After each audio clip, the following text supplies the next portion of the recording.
മകളെ കുടിയിരിക്കലല്ലേ, അപ്പൊ ഇതിന് ഇവിടെ കട്ടിലും കാര്യങ്ങളൊക്കെ നോക്കണം. നോക്കാം.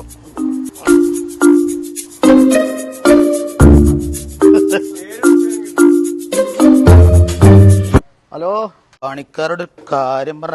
കേക്കത്തി ചെണ്ടൊക്കെ എവിടെ പോയി കിടക്കുക? ആ ഹേയ്, ആ മാഷേ, എന്താ ഇവിടെ? ആ എന്താ പൈസ ഇവിടെ? ഒന്നുമില്ല, നമ്മളെ സ്ഥാപനമാണ്. എന്താ, ഞാനൊക്കെ പഠിപ്പിച്ച ആൾക്കാരൊക്കെ ആ അൻഷാദൊക്കെ IT കമ്പനിയിലാണ്. എമ്മാതിരി ശമ്പളം അറിയാം അവർക്കൊക്കെ. ഇതെന്താ ഇവിടെ? എന്താ ചെയ്ത മാഷേ, ഇത് ഇങ്ങനെ ആയിപ്പോയി. എൻ്റെ പണിയെടുക്കണ അൻഷാദ്, നിങ്ങൾ പറഞ്ഞ അൻഷാദ് ഇല്ലേ, അതാ ജോലി ചെയ്യണ ആളാണ്. നോക്കി നിങ്ങൾ.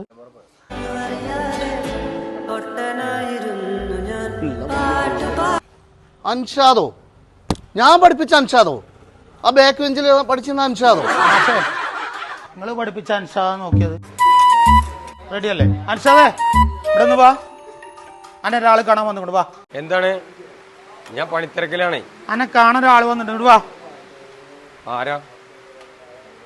സാറേ, നിങ്ങൾ എന്നെ പഠിപ്പിച്ച പോലെ നിങ്ങൾ പഠിപ്പിച്ച അൻഷാദാണത്? ഇതാണോ? ഒന്ന് നോക്കി. അൻഷാദ് എന്താ ഇവിടെ? അൻഷാദ് നമ്മളെ കമ്പനിയിലെ ജോലി ചെയ്യണ്. മാഷ് എന്താ ഇവിടെ? ഞാൻ ഇവിടെ പണിക്കേക്കണ്.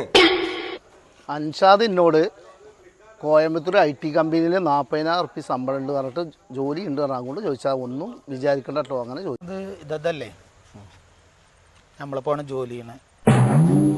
ഒന്നും വിചാരിക്കണ്ട. നമ്മളെ അമ്പങ്കുന്നേക്ക് പോണ റോഡിൽ തെങ്കരന്ന് അവിടെ നമുക്ക് ചെറിയ കട്ട കമ്പനി ഉണ്ട്, അതിൽ വർക്ക് ചെയ്യുന്നതാണ്. നമ്മളെ SP പോയി അന്വേഷിച്ചാൽ കിട്ടും.